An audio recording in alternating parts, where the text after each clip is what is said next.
Hello guys, welcome to drone academy. நம்ம இன்னைக்கு இந்த வீடியோ பதிவுல இந்திய நீதித்துறை அப்படின்ற ஒரு பாடத்தை தான் பார்க்க போறோம் சார். நீதித்துறைனா அதனுடைய வரலாறு என்னன்றதையும் தெரிஞ்சுக்கலாம். சரிங்க சார். நீதித்துறையில இருக்க வரலாறை பத்தி பார்க்க போறோம். அதனுடைய அப்டேஷன் இந்த எமர்ஜ் ஆயிட்டு இருக்குல்ல, ஒவ்வொரு ஸ்டேஜ் பை ஸ்டேஜா சங்க காலத்துல எப்படி இருந்திருக்கு, இடைக்காலத்துல எப்படி இருந்திருக்கு, தற்சமயம் உச்ச நீதிமன்றம்னு ஒண்ணு இருக்குல்ல, உச்ச நீதிமன்றம், உயர் நீதிமன்றம் எப்படி இருந்திருக்கு அப்படின்றது மொத்தத்தையும் நம்ம இந்த ஒரு லெசன்லயே பார்த்துடலாம். அட் த சேம் டைம்ல சிட்டிசனுக்கு என்னென்ன பெனிஃபிட் இருக்குன்னு சொல்லிட்டு பார்க்க போறோம். அப்ப இந்தியான்னு எடுத்துட்டீங்கன்னா நம்மளுடைய நீதித்துறை ஒரு சுதந்திரமான நீதித்துறை, குடிமகன் போலவே செயல்படும் அப்படின்றாங்க. யாருக்கும் இங்க பாரபட்சம் கிடையாது. இவங்க உயர்ந்தவர் தாழ்ந்தவர்ன்ற ஒரு வித்தியாசம் கிடையாம எல்லாரையுமே சமமா பார்க்கக்கூடிய ஒரு இடம் எதுனா நீதித்துறைன்னு தான் சொல்லுவாங்க. சோ அப்ப இந்த லெசன் எக்ஸாமுக்கு மட்டும் இல்ல, உங்க லைஃப்க்கும் யூஸ் ஆகும்னு சொல்லிட்டு அப்படியே என்ன பண்ணிடலாம், ஸ்டார்ட் பண்ணிட்டு வந்துட்டே இருக்கலாம். வாங்க பார்த்துடலாம். சோ ஜஸ்ட் கொடுத்திருப்பாங்க பாருங்க. அரசியல் கட்சியில் இருந்தும் அரசியல் கோட்பாடுகள் இருந்தும் இது என்ன இருக்கும், உறுதியாக தனித்து நிற்குமா, யாருக்கிட்டையும் இருக்க மாட்டான் அப்படின்னு சொல்லிட்டு ஃபர்ஸ்ட் சொல்லிடுறாங்க. அப்ப நீதித்துறையானது அரசாங்கத்தின் மூன்றாவது உறுப்பு அப்படின்னு சொல்லிட்டு சொல்றாங்க. அரசாங்கத்தின் மூன்றாவது உறுப்பு எதுன்னு சொல்லிட்டா இதுதான் சொல்லலாம். அப்போ சட்டங்களுக்கு விளக்கம் அளிப்பதையும் பாதுகாப்பதையும் பணியாக கொண்டிருக்கிறது. நோட் பண்ணுங்க. சட்டங்களுக்கு விளக்கம் கேட்பாங்க. நீங்க ஒரு சட்டம் போட்டுடலாம், அந்த சட்டத்துக்கு விளக்கம் கேட்பாங்க. ஒருவேளை அது கரெக்டா இருந்துச்சுன்னா அந்த சட்டத்தை பாதுகாப்பாங்க. இப்போ ஃபார் எக்ஸாம்பிளுக்கு நீங்க என்ன பண்ணலாம்னு பாத்தீங்கன்னா, ஒரு இடத்துக்கு பிளேசஸ்க்கு போகலாம்னா அந்த இடத்துல பிளேசஸ்க்கு போகக்கூடாதுன்னா சட்டம் அதுக்கு விளக்கம் கேட்பாங்க. சரிங்களா? அந்த சட்டம் கரெக்டா இருந்துச்சுன்னா அதை பாதுகாக்கவும் செய்வாங்கன்றதை இங்க சொல்லியிருக்காங்க. அடுத்ததுங்க, ஜஸ்ட் நம்ம முக்கியமான பாயிண்ட்ஸ் மட்டும் நோட் பண்ணிட்டு வந்துடலாம். இங்க கொடுத்துருக்காங்க பாருங்க. கூட்டாட்சியின் பாதுகாவலனாக, மூணாவது பாயிண்ட் எது, கூட்டாட்சியின் பாதுகாவலனாகவும் மத்திய மாநில அரசுகளுக்கிடையே எழும் அதிகார வரம்பு கருத்து வேறுபாடுகளை தீர்வு காண்பதற்காகவும் பயன்படுகிறது, விளக்குகிறது அப்படின்றாங்க. அப்போ கூட்டாட்சியின் பாதுகாவலன், இப்ப ரெண்டு ஸ்டேட்டுக்கு நடுவுல ஒரு பிரச்சனை, நம்ம யார்கிட்ட போய் நிக்கிறோம்னு பாத்தீங்கன்னா சுப்ரீம் கோர்ட் கிட்ட தான் போய் நிக்கணும். அப்போ நீதித்துறையாண்ட போய் நின்னா கண்டிப்பா ஜஸ்டிஸ் கிடைக்கும் அப்படின்றத இங்க சொல்றாங்க. ஓகேங்க. இப்ப என்ன பண்ணிடலாம், டைரக்டா இந்திய நீதித்துறையின் பரிணாம வளர்ச்சி அப்படின்ற ஒரு விஷயத்த வந்துடலாம். சார் அப்ப பண்டைய காலத்துல நீதித்துறைன்னு ஒண்ணு இருந்திருக்கா அப்படின்னு கேட்டீங்கன்னா கண்டிப்பா சின்ன சின்ன பேர் மாற்றங்களோட இருந்திருக்குங்க. பண்டைய அந்த அரசியலா இருக்கட்டும், இனங்களா இருக்கட்டும், பண்பாடா இருக்கட்டும், மொழியா இருக்கட்டும், எல்லா இடத்துலயுமே ஒரு நீதியும் வச்சிருப்பாங்க. அந்த நீதிக்கு வேற மாதிரி வச்சிருப்பாங்க. ஃபார் எக்ஸாம்பிள் பாருங்க, வேத காலத்தில் குலாபாடோ அப்படின்ற குடும்பத் தலைவரின் அதிகாரமானது மன்னரின் வழி குறுக்கீடுகளிலிருந்து பாதுகாக்கப்பட்டது அப்படின்னு சொல்லிட்டு சொல்லியிருக்காங்க. அதே போல இந்த கிராமா, தோபா, வைசியா, ஜனம், கணம் போன்ற குல வகைப்பட்ட மற்றும் இனக்குழுக்கள் தன்னாட்சி பெற்று திகழ்ந்தன சொல்றாங்க. அவங்க என்ன பண்ணுவாங்க, அவங்க கொடுக்குதான் தீர்ப்பு அப்படின்ற ஒரு விஷயத்தையும் இங்க வந்துடுறாங்க. அப்ப பண்டைய இந்திய முடியாட்சிகளின் நீதித்துறை அதிகாரத்தில் யார் உயர்நிலையில் இருப்பார்னா அரசர் தான் இருப்பார். அரசர் தாங்க தீர்ப்பு சொல்வார். வருவார், அவை கூடும். நம்ம பாகுபலி படத்துல பார்த்திருப்போம் பாத்தீங்களா, தேவசேனாவை கட்டி போட்டு வச்சிருப்பாங்களா, அதே மாதிரிதான் அவை கூட அரசர் தான் தீர்ப்பு வழங்கணும். வேற யாரும் போய் எங்க தீர்ப்பு எல்லாம் வழங்கக்கூடாது அப்படின்றத சொல்றாங்க. ஆனா தண்டனைகள் எப்படி இருக்குன்னா, தலை துண்டிக்கப்படுதல் எல்லா தண்டனையும் செய்யுங்க. அதுல மிக கொடுமையான தண்டனை எதுன்னு பாத்தீங்கன்னா, இந்த தேச துரோகம் போன்ற வழக்குகள் இருந்துச்சுன்னா அரசரின் பார்வைக்கு கொண்டு செல்லப்பட்டு கொடுமையா தண்டனை கொடுப்பாங்களாம். சோ அவர் குற்றம்னு நிரூபிக்கப்பட்டாருன்னா தீக்குளிக்க வைப்பாங்களாங்க, தண்ணீரில் மூழ்க வைப்பாங்களாம், விஷம் குடிக்க வைப்பாங்களாம், கடும் சோதனைக்கு ஆட்படுத்தப்பட்டு அவர் குற்றமற்றவர் என்பதை நிரூபிக்கணுமா சில இடங்கள்ல. யோசிச்சு பாருங்க. ஒரு ஒரு டம்ளர் எடுத்து பாய்சன் நம்ம குடிச்சா என்ன பண்ணுவோம், இறந்து போயிடுவோம். நீச்சல் தெரியாம தண்ணிக்குள்ள போனாலும் இறந்து போயிடுவோம். இதெல்லாம் யோசிச்சு பாருங்க. நெருப்புக்குள்ள இறங்குறதெல்லாம் ரொம்ப மோசமாச்சு. சரிங்க சார். மத்ததெல்லாம் பாத்தீங்கன்னு வச்சுக்கோங்களேன், இந்த கசையடி, பிரம்படி, முழங்கால்களை துண்டித்தல், கழுமரத்தில் ஏற்றுதல், அடிமைப்படுத்துதல், சொத்துக்களை பறிமுதல் செய்தல், நாடு கடத்துதல், தலையை துண்டித்தல், யானை மூலம் தலையை இடச் செய்தல். இது ரொம்ப கொடுமையான விஷயங்க. இந்த பக்த பிரகலாதன் ஒரு படம் இருக்குங்க. என்ன பண்ணுவாங்க, யானையை கொண்டு வந்து நிறுத்திட்டு மிதிக்க சொல்லுவாங்க அந்த சின்ன குழந்தைய. ஞாபகம் இருக்குங்களா?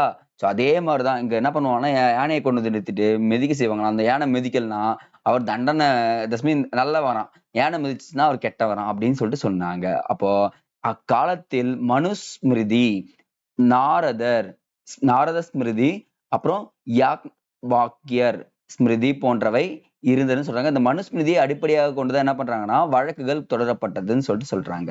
சரிங்க சார். அப்போ சட்டத்தின் முன் அனைவரும் சமம் என்ற நிலை இருந்துச்சான்னு கேட்டீங்கன்னா கண்டிப்பா கிடையாதுங்க. அந்த காலத்துல சட்டத்தின் முன் அனைவரும் சமம் கிடையவே கிடையாது. ஏன் சார்னா பிராமணர்கள் பெரும்பாலும் தண்டனையிலிருந்து பாதுகாக்கப்பட்டனர். அவங்க என்ன தப்பு பண்ணாலும் அவங்களுக்கு என்ன கிடையாது, தண்டனை கிடையவே கிடையாதாம். அவங்க எல்லா விதத்திலயும் என்ன பண்றாங்கன்னா ஜாலியா தான் இருந்திருக்காங்க. அவங்களுக்கு தண்டனைன்ற ஒரு விஷயத்த கிட்ட கூட போறது இல்லையா. ஆனா மத்தவங்க யாருன்னா தப்பு பண்ணாங்கன்னா இந்த மத்தவங்களுக்கு இவங்க சொல்லுவாங்களாம். இவங்களுக்கு இந்த மாரி தண்டனை கொடுங்க. கழுமரத்துல ஏற்றுங்க, நெருப்புல குதிக்க வைங்க, தண்ணீல மூழ்கடிங்க அப்படின்றது கூற்றுக்களை இவருக்கு கூறுவார்கள் அப்படின்னு சொல்லிட்டு சொல்லியிருக்காங்க. ஆனா இதுல ஒரு கொடுமை என்னன்னு பாருங்களேன். ஜாதி அடிப்படையிலான தொழில்களை மாற்றிக்கொள்வது மிக கொடிய குற்றமாக கருதப்படுதாம். இந்த வர்ணா சங்கா அப்படின்னு சொல்லுவாங்கம்மா. அப்ப என்னன்னா என்ன சொல்றாங்கன்னா இங்க, சார் முடி வெட்டுறவன் முடிதான் வெட்டணும். பானை செய்றவன் பானை தான் செய்யணும். அப்படி செய்யாதவன் வேற எதனா தொழில மாத்திட்டாலோ, தொழில விட்டு போயிட்டாலோ அவன் என்ன பண்ணுவான்? கொடிய குற்றமா மாத்தி தண்டனை குடுப்பாங்க அப்படின்றதையும் இங்க குறிப்பிட்டிருக்காங்க. அப்போ அர்த்த சாஸ்திரம் குற்றங்கள் நிகழ்வதை கட்டுப்படுத்துவது என்ற பெயரளவுக்கு அதிகமான தண்டனையை பரிந்துரைத்தன. இந்த குற்றங்களை குறைக்கிறதற்கு தண்டனைகள் அதிகமாக்கணும் அப்படின்னு சொல்லிட்டு நம்ம இப்ப பேசிட்டே இருப்போமா? குற்றம் குறையன்னா என்ன பண்ணுவோம்? தண்டனைகள் அதிகமா அதுதான் அங்க பண்ணியிருக்காங்க. அப்போ அர்த்த சாஸ்திரத்துல என்ன சொல்லியிருக்காங்கன்னா, குற்றவாளிகளுக்கு அபராதம் விதிப்பது, குற்றவாளிகளுக்கு அபராதம் விதிப்பது, சொத்துக்களை பறிமுதல் செய்வது, முதன்மையான அரசு வருமானமாக இருந்ததுன்னு சொல்றாங்க. இவங்க என்ன பண்ணுவாங்க? குற்றவாளிகள எல்லாத்தையும் முடக்கிடுவாங்கன்னு சொல்றாங்க. அப்போ பெண்கள் கீழ்நிலை மனிதர்களாகவே நடத்தப்பட்டனர். பெண்கள் ஸ்மிருதிகள் சொல்றதுன்னா ரொம்ப பிரச்சனையே இல்ல. தஸ்மி அவங்கள இன்னும் டாமினேட்டடா வச்சிருந்ததுன்னு சொல்றாங்க. வாரிசுரிமை பெண்கள் விவகாரங்களில் பெண்களுக்கு எதிரான பாகுபாடுடன் தீர்ப்பளித்தனர். எப்பவுமே சரிங்க. அந்த பண்டைய காலத்துல பெண்களுக்கு தீர்ப்பு சரியா இருந்திருக்காதுன்னு சொல்றாங்க. இதுலயும் ஒரு கொடுமை பாருங்க. இந்த வர்ணா சிஸ்டம் சொல்லக்கூடியது. அந்த 4 வர்ண பிராமணர்கள், சத்திரியர்கள், சூத்திரர்கள்ன்னு சொல்லக்கூடியவங்க பார்த்தீங்களா? இதுல இந்த சூத்திரர்களுக்கும், பஞ்சமர்களுக்கும் என்ன சொல்றாங்க? விசாரணைக்கும் கிடையாது, நியாயமான தண்டனையும் தகுதி இல்லாதவர்களாம். அவங்க தப்பு பண்ணிட்டாங்களா? டைரக்ட்டா தூக்கி என்ன பண்ணு? போட்டுருங்க. எப்படி சொல்றது? ஜெயில்ல போடுங்க. தலைய துண்டிங்க. எ எண்ணெயில போட்டு அப்படியே தண்டனை குடுத்தாங்களாம். அப்ப அவங்க 2 பேருமே சூத்திரர்களுக்கும், பஞ்சமர்களுக்கும் என்ன கிடையாதுங்க. நீதியே கிடைக்கலையாம் அந்த காலத்துல. அது ஒரு எவ்வளவு கொடுமையான விஷயமா இருந்திருக்கு பாருங்க. அப்ப பண்டைய காலத்துல இருந்திருந்தா. சரிங்க சார். எப்ப சார் நல்ல ஒரு நீதி எமர்ஜ் ஆச்சு அப்படின்னு பார்த்தீங்கன்னா, இந்த பல்லவர்கள், பாண்டியர்கள், சோழர் காலத்துல மகாசபை அப்படின்ற ஒரு சபைகளை உருவாக்கி, நீதி விசாரணை நடைமுறையில் இருந்ததுன்னு சொல்றாங்க. ஆனா இங்கேயும் ஒரு பிரச்சனைங்க. என்ன பிரச்சனைன்னா, இங்கேயும் பிராமணர்கள் தான் என்ன பண்ண ஆரம்பிச்சுட்டாங்க பார்த்தீங்கன்னா, பாதுகாக்க ஆரம்பிச்சுட்டாங்க. அவங்க சொல்றது தான் கரெக்ட் அப்படின்னு சொல்றாங்க. அரசர்களும் அதை ஏத்துப்பாங்க. ஏன்னா பிராமணர்கள் அவங்க சொல்றது சரியா இருக்கும் அப்படின்ற ஒரு விஷயத்துக்கு வந்தாங்க. ஆனா பிற்காலத்து இந்த அசோக பேரரசு அப்படின்னு சொல்லிட்டு ஒரு அந்த அசோகர் உள்ள வருவாரு. தட்ஸ் மீன் அவரு வந்த உடனே கொடிய தண்டனைகளை நீக்கியவர். பாருங்க. பண்டைய காலங்களில் கொடிய தண்டனையை நீக்கியவர் யாருன்னா அசோகர் தான். அவரை பத்தி சொல்லணும்னா நிறைய சொல்லிட்டே போலாம். அந்த கலிங்க போருக்கு அப்புறம் என்ன பண்ண மாட்டாரு? எனக்கு இந்த போர்களே வேண்டாங்க அப்படின்னு சொல்லுவாரு. அப்ப கைதிகளிடத்தில் மிகவும் மனிதாபம் உடையவராகவும், கருணை உள்ளவராகவும் இருக்கும்படி அறிவுறுத்தியவர் யாருன்னா அசோகர் அப்படின்னு சொல்றாங்க. சோ நம்ம தண்டனை பார்த்தோம் பாத்தீங்கன்னா, கடும் சோதனைகள் இதாங்க லிஸ்ட் அவுட். தராசு முறை, நெருப்பு முறை, ஒரு இடத்துல தராசுல உட்காந்துட்டு இது பண்றதெல்லாம் இருக்கு. நஞ்சு அருந்தும் சோதனை, குலுக்கல் சோதனை, அரிசி தானிய சோதனை அப்படின்னு சொல்லிட்டு இருக்கு. ஜஸ்ட் ஒரு ரீட். என்ன பண்ணணும்? Just read. கண்டிப்பா பண்ணி ஆகணுங்க. இது ஏன்னா நீங்க எடுத்து பேசலாம். உங்க வாழ்வியல் நடைமுறையில இருக்கிறத நீங்க என்ன பண்ணலாம்? எல்லா தண்டனையும் உங்களுக்கு நடக்கும்போது இத பத்திலாம் பேசலாம் அப்படின்றத சொல்றேங்க. நீதித்துறையை பொறுத்த வரைக்குமே நீங்க தெரிஞ்சுக்கணும். அடுத்தது. நீதித்துறையில் உயர் அதிகாரிகள் அறநெறியுடன் நடந்து கொள்ள வேண்டும் என்று இலக்கியங்கள் வலியுறுத்தினாலும், நீதி வழங்கும் விசாரணையில் வரம்பு மீறி நடந்த தண்டனையிலிருந்து விதிவிலக்கு கொடுப்பதோ அல்லது அநீதியான தண்டனைகளை வழங்கியிருப்பதோ அடிக்கடி நம்ம காண்கிறோம். கண்டிப்பாங்க பண்டைய காலத்துல பாத்தீங்கன்னா அறநெறி தான் நடந்துக்கணும்னு சொல்லிட்டு சொல்லுவாங்க. பட் என்ன ஆயிடுச்சு? மாறிடுச்சு. அப்ப பண்டைய கால இந்தியாவில் சட்டத்தின் ஆட்சி இங்கு இருந்தது இல்லை. இதுதான் பாயிண்ட். பண்டைய கால இந்தியாவில் என்ன இல்ல? சட்டத்தின் ஆட்சி கிடையாது. ஆனால் ஆதிக்கம் கொண்டவர் இருக்காங்கல்ல, அதிகாரம் கொண்டவர் இருப்பாங்கல்ல, அவங்களுடைய ஆட்சியை நாம் காண முடிகிறது அப்படின்னு சொல்றாங்க. அப்ப பண்டைய காலத்துல இதுதான் ஒரு பரிணாம வளர்ச்சியா இருந்துச்சு அப்படின்னு சொல்றாங்க. அப்புறம் பாத்தீங்கன்னா, இடைக்காலத்துல டெல்லி சுல்தான், முகலாயர்கள், இஸ்லாமியர்களுடைய வருகை இந்தியாவின் மீது வர ஆரம்பிச்சிச்சு. அப்ப இந்தியாவுல முஸ்லிம் ஆட்சிகள் ஒரு விதமான தனித்தன்மை கொண்ட சூழ்நிலையை எதிர்கொண்டனர்னு சொல்லலாம். ஏன்னா அவங்க மெஜாரிட்டி ஆஃப் த பீப்புள்ஸ் யாருன்னு பாத்தீங்கன்னா இண்டோஸ். கரெக்டா? ஆனா அவங்க பாருங்க ஒரு நல்ல விஷயம் பண்ணது. முஸ்லிம் அல்லாதவர்களின் சமூக மத விவகாரங்களில் தலையிடா கொள்கைக்கு முன்னுரிமை அளித்தனர். உன் மதத்தை நீ பின்பற்றிக்கப்பா, நான் என்ன பண்ண மாட்டேன், தலையிடா கொள்கை இருப்பேன், நான் தலையிடலாம் மாட்டேன் அப்படின்னு சொல்றாங்க. ஆனா இறைப்பழி போன்ற வழக்குகளில் மிகவும் கொடிய தண்டனைகள் குற்றம் சாட்டப்பட்டவருக்கு அளித்தனர். அப்போ மதத்தை நீ தப்பா பேசுனா, என் மதத்தையோ இல்ல உன் மதத்தையோ, அப்ப நான் என்ன பண்ணுவேன், பெரிய தண்டனை கொடுக்குறேன் அப்படின்னு சொல்லிட்டு சொல்றாங்க. சோ இதுதாங்க இடைக்கால இந்தியாவில் என்ன நடந்துச்சுன்னு பாத்தீங்கன்னா இருந்த நீதித்துறையின் வளர்ச்சி. திவான் இ குவாஸ் நோட் பண்ணிட்டே வாங்க, அவர்னா நடுவர். திவான் இ மஸ்லிம் அதிகாரத்தின் தலைவர் அப்படின்னு சொல்லிட்டு சொல்றாங்க. அடுத்தது திவான் இ ரிசாத் அப்படின்னு சொல்றவர் தலைமை நீதிபதி. நோட் பண்ணுங்க. மேபி இது வந்து ஒரு டைம்ல குரூப் ஒன்லயே கேட்ட கொஸ்டின். திவான் இ ரிசாத் அப்படின்னா தலைமை நீதிபதி அப்படின்னு சொல்றாங்க. அப்போ சில மட்டங்கள், மாவட்டங்கள், மண்டலங்கள், பர்கானா அப்படின்னு சொல்லிட்டு பிரிச்சு என்ன பண்றாங்க, ஒவ்வொன்றுத்துக்கும் நீ ஒரு நீதித்துறையை உருவாக்கி அழகா பார்த்துட்டு இருந்திருக்காங்கன்றது சொல்றாங்க. அப்போ மன்னர் நீதிமன்றம் அப்படின்னு ஒரு நீதிமன்றம் இருக்குங்க. எப்பவுமே ஒரு விஷயம் இருக்குங்க, ஒரு கிராமத்துல எதனா ஒரு பிரச்சனை நடந்துட்டு பிறகு நான் மன்னரிடம் போய் வேண்டுவேன் அப்படின்னு சொல்லிட்டு எல்லாம் சொல்லுவாங்க சில இதிகாசங்கள்லயும் புராணங்கள்லயும். மன்னர்கிட்டயே மேல்முறையீட்டு உச்ச நீதிமன்றம் ஒண்ணு இருந்துச்சு. அது பேர் திவான் அல் மசாலிம் அப்படின்னு சொல்லுவாங்க. இந்த குடிமையியல் வழக்குகள் இருக்கு பாத்தீங்களா, சிவில் கேசஸ் எல்லாம் விசாரிக்க திவான் இ ரிசால்ட். நோட் பண்ணுங்க, மேல்முறையீட்டு நீதிமன்றம் திவான் அல் மசாலிம், திவான் இ ரிசால்ட் குடிமையியல் வழக்குகளை உச்ச நீதிமன்றம், சத்ரே ஜகான் நீதிமன்றம் மாநில தலைமை நீதிமன்றம், திவான் இ ரிசால்ட் தேச துரோக வழக்குகளை விசாரிக்கும். இது நோட் பண்ணுங்க, ரிப்பீட்டட் கொஸ்டின் இது. அப்ப யோசிச்சு பாருங்களேன், இங்க ஒரு டேர்ம் இருக்கு பாருங்களேன், மாநில தலைமை நீதிமன்றம் அப்படின்னா நம்ம இப்ப ரீசெண்டா என்ன வந்திருக்கு, உயர் நீதிமன்றமா இருக்கு. மேல்முறையீட்டு உச்ச நீதிமன்றம் இந்த டேர்ம் வந்து என்னவா மாறி இருக்கு, நமக்கு உச்ச நீதிமன்றமா மாறி இருக்கு. இப்ப புரியுதுங்களா உங்களுக்கு? உச்ச நீதிமன்றம் என்ற ஒரு விஷயம் பண்டைய காலத்திலிருந்தே இப்போ இடைக்காலம் வரைக்குமே என்ன இருக்கு, எமர்ஜ் ஆகி வந்துட்டு இருக்கு அப்படின்றத இங்க தெளிவா கொடுப்பாங்க. அப்போ சுல்தான் தான் தலைமையேற்று நடத்துவாருங்க நீதிமன்றத்துல. அப்போ சார் அங்க வழக்கறிஞர்கள் இருப்பாங்கன்னா இருப்பாங்க. அவர் பேர் என்னன்னா, சட்ட வல்லுநர் பேரு முப்தி எனப்படும் சட்ட வல்லுநர்கள் சுல்தானுக்கு உதவினார்கள் அப்படின்னு சொல்லிட்டு சொல்றாங்க. சோ மீதி எல்லாமே தேச துரோக வழக்குகள் ஜஸ்ட் கொடுத்திருக்கேன். அங்க கொடுத்ததுதான் இங்க ஃபுல்லாவே கொடுத்திருக்கேன். ஜஸ்ட் நீங்க ரீட் அவுட் பண்ணிக்கங்க. ஆனா இதுதான் நான் அங்க சொன்னதான் இம்பார்ட்டன்ட்.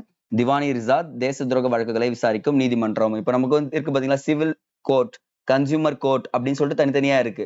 அப்பவே என்ன பண்ணிட்டாங்க பாத்தீங்கன்னா, தேச துரோக வழக்குகள் தனியாவே பார்க்க ஆரம்பிச்சிட்டாங்க. ஏன்னா அது பெரும் குற்றமா இருந்துச்சுன்றாங்க. சரிங்க சார், பண்டைய காலத்தை பத்தி சொல்லிட்டீங்க, அங்க நிறைய கொடுமையான தண்டனைகள் இருந்துச்சுன்றீங்க. இங்க வந்து பாத்தீங்கன்னா மதத்தை தான் பெருசா நினைக்கிறாங்க, தேச துரோகம் பெருசா நினைக்கிறாங்கன்னு சொல்றீங்க. இப்ப நவீன இந்தியா அமைப்பில் நீதித்துறை எப்படி சார் வந்துச்சு அப்படின்னு கேட்டீங்கன்னா, நம்மளுடைய ஐரோப்பியர்களின் வருகை அப்படின்னு ஒண்ணு இருக்கு தெரியுங்களா. அதுலயும் முக்கியமா ஆங்கில கிழக்கிந்திய கம்பெனி கிட்டத்தட்ட 1600ஆம் ஆண்டு முதலாம் ராணி எலிசபெத் சாசனத்தை வச்சு என்ன பண்ணிடுறாங்க, உள்ள வராங்களா, அவங்க தாங்க ஆரம்பிச்சது. அதுலயும் 2 பேர் இருப்பாங்க, 2 ஹீரோஸ்ன்னு சொல்லுவோம். ஹீரோஸ்ன்னு சொல்லலாம், தப்பு இல்ல. இப்போதைக்கு ஏன்னா அவங்க தான் வந்து பாத்தீங்கன்னா கட்டமைச்சு கொடுத்தாங்க. இங்க இருக்கு பாருங்க, இங்கிலாந்து சட்டத்தின்படி ஆளுநரும் அவருடைய ஆட்சிக்குழுவும் குடிமையியல் மற்றும் குற்ற வழக்குகளை தீர்மானிப்பதற்கு அதிகாரம் அளிக்கப்பட்டது அப்படின்னு சொல்லிட்டு சொல்றாங்க. அப்ப இங்கிலாந்து அரசால் விசாரிக்கப்பட்ட முதல் வழக்கு எதுனா அசன்டினா வழக்கு அப்படின்னு சொல்லுவாங்க. இந்த கடல் வணிகத்துல என்ன பண்றாங்க பாத்தீங்கன்னா, நிறைய பிரச்சனைகள் ஏற்படும். அந்த பிரச்சனைகளை எல்லாத்தையுமே சரி செய்யறதுக்காக உருவாக்கப்பட்ட வழக்கு தான் இந்த அசன்டினா வழக்குன்னு சொல்றாங்க. அதான் சொல்லி கொடுத்துருக்காங்க பாருங்க. சின்ன சின்ன வழக்குகள் இருக்கும், இதை நோட் பண்ணி வச்சுங்க. ஆனா 1672ஆம் ஆண்டு பிரகடனம் ஆங்கில சட்டத்தை பம்பாயில் அறிமுகப்படுத்தியது. அப்ப பம்பாயில தான் ஃபர்ஸ்ட் வந்து பாத்தீங்கன்னா 1672ல ஸ்டார்ட் பண்றாங்க. அப்ப நீதித்துறை நீதி வழங்கும் அதிகாரமும் புதிய மத்திய நீதிமன்றத்தை நிறுவுறாங்க. அப்ப இங்க இருந்துதான் சின்ன சின்ன நீதிமன்றமா எமர்ஜ் ஆகுறாங்க. எப்பவுமே எடுத்த உடனே பெரிய நீதிமன்றம் உருவாயிடாதுங்க. சின்ன சின்ன சின்ன சின்னதாகி அப்பதான் என்ன பெருசா உருவாகும் அப்படின்றத இங்க சொல்றாங்க. அப்போ அங்க கொடுத்துருக்காங்க பாருங்க, சித்தி யாகூப் எனும் முகலாய கடற்படை தளபதியின் படையெடுப்பு 1690ஆம் ஆண்டு பம்பாயில் நீதிமன்றம் கலைக்கப்பட காரணமானது. நிறுவிட்டாங்க 1672ல. ஆனா ஏன் கலைக்கணும், அந்த முகலாய தளபதி என்ன பண்றான், உள்ள போயிட்டு பிரச்சனை பண்ணுவான். ஆனா 12 ஆண்டுகளுக்கு பிறகு மீண்டும் நீதி வழங்கும் அதிகாரம் யாருக்கு கிடைச்சது, இவங்களுக்கு போயிடுதுங்க, பிரிட்டிஷ்காரர்கிட்ட. அப்போ நீதிமன்றமானது வாரத்துக்கு ஒரு முறை கூடினாலும் துரிதமான விசாரணைக்கும் பாகுபாடற்ற தீர்ப்புக்கும் புகழ்பெற்றதாக கருதப்பட்டது. இங்கதாங்க விஷயமே. இந்த லைன் புரியுதா பாருங்க, பாகுபற்ற தீர்ப்புகளுக்கும் புகழ்பெற்றதாக கருதப்பட்டது அப்படின்னு சொல்றாங்க. அப்ப இந்த இடத்துல என்ன பண்றாங்க, பாகுபாடற்ற தீர்ப்புகளை வழங்க ஆரம்பிச்சிடுறாங்க அப்படின்றத இங்க தெளிவா குறிப்பிட்டிருக்காரு. அடுத்தது இவன் நான் சொன்னீங்களா, வாரன் ஆஸ்டிங், காரன் வாலிஸ், இவங்க 2 பேர் தாங்க ரிப்பீட்டடா கேட்கக்கூடிய கேள்விகள்ல இருப்பாங்க. ஏன்னா இவங்க தான் வந்து பாத்தீங்கன்னா அந்த நீதித்துறையை சீரமைச்சதுன்னு சொல்லிட்டு சொல்லலாம், நிறைய பாடுபட்டவங்க சொல்லலாம். அப்ப இந்திய நீதித்துறையின் மற்றொரு வரலாற்று சிறப்பு மிக்க பரிணாம வளர்ச்சி இந்த ஆண்டு 1772 அப்படின்னு சொல்லக்கூடியது. இந்த வாரன் ஆன்ஸ்டிங் திட்டம் சொல்றாங்க. ஏன்னா அந்த நீதித்துறை நிர்வாகத்தை ஒழுங்குபடுத்துவதாக இருந்ததுன்னு சொல்றாங்க. இந்த மாகாணங்களின் நீதிமன்றங்களை சீரமைத்தாருங்க. மாகாண நீதிமன்றங்களை சீரமைத்தவர் யாருன்னா வாரன் ஆன்ஸ்டிங் தான். இவர் முதலாவது கவர்னர் ஜெனரல் பதவி வகித்த வாரன் ஆன்ஸ்டிங் சட்டங்களை தொகுப்பதற்கு காரணமாக இருந்தவரும் இவர் தான். இப்ப சட்டங்களை தொகுப்பதற்கு காரணமாக இருந்தவர் யாரு? இவர் தான் அப்படின்னு சொல்லிட்டு குறிப்பிடுறாங்க. ரெண்டாவது ஒரு விஷயம் வந்து பாருங்க, இந்த கல்கத்தாவில் ஒழுங்குமுறை சட்டம் 1773ஆம் ஆண்டு ஒரு உச்ச நீதிமன்ற நிர்வாக அமைக்க மன்னருக்கு அதிகாரம் அளித்தது அப்படின்னு சொல்றாங்க. அப்ப இந்த இடத்துல தான் ஸ்டார்ட் ஆகுது. இங்க பாருங்க, இந்த 3 நீதிமன்றம் அப்படியே கண்ணை மூடி எழுதுங்க பார்க்கலாம். 1801, 1824ஆம் ஆண்டுகள் முறையே மதராஸ் மற்றும் பம்பாயில் உச்ச நீதிமன்றங்கள் நிறுவப்பட்டன. ஓகேங்களா? அப்போ உச்ச நீதிமன்றங்கள் எப்போ ஃபர்ஸ்ட் ஸ்டார்ட் பண்ணாங்கன்னா 1801, 1824 ஆண்டுகள் முறையே மதராஸ்லும் பம்பாயிலும். ஆல்ரெடி கல்கத்தால போட்டாங்க. என்னன்னா அந்த சட்டம் போட்டு என்ன பண்றாங்க, ஒரு உச்ச நீதிமன்றம் நிறுவிட்டாங்க. அதுக்கப்புறம் அடுத்தடுத்த ஆண்டுகள்ல மதராஸ் மற்றும் பம்பாய் எடுத்துருவாங்க. அவங்க பிடிச்ச இடங்கள் பாருங்க, சூப்பரான இடங்கள்ங்க. இந்தியாவில் பிடிச்ச இடம், நல்லா ட்ரேட் பண்றது மட்டும் இல்லாம, ஐயா எனக்கு தேவை கல்கத்தா வேணும், பம்பாய் வேணும், மதராஸ் வேணும். இந்த 3 இடங்களும் எனக்கு வணிகம் எல்லாத்துலயும் எனக்கு என்ன ரூட் இருக்கு, சி ரூட் இருக்கு. நான் சீக்கிரமா வந்து என்ன பண்ணிட்டு போயிடுவேன், பர்ச்சேஸ் பண்ணிட்டு என்னுடைய வணிகத்தை துரிதமா நடத்துவேன். தீர்ப்பும் சீக்கிரமா கிடைக்கும். இங்கிருந்து போறதுக்கு லெட்டர்ஸ் எல்லாம் டக்கு டக்கு டக்குன்னு அனுப்பிச்சிட்டு இருப்பாங்க. இதனாலதாங்க இது 3த்தையும் செலக்ட் பண்ணாங்க இவங்க அப்படின்றத சொல்றாங்க. சரிங்களா? ஒரே நிமிஷங்க, இங்க வந்துடலாம். சோ இவங்களும் பிரிக்கிறாங்க. குடிமை மற்றும் குற்றவியல் விசாரணைன்னு சொல்லிட்டு 2ஆ பிரிச்சிடுறாங்க. பிரிச்சுதான் விசாரணையும் பண்றாங்க.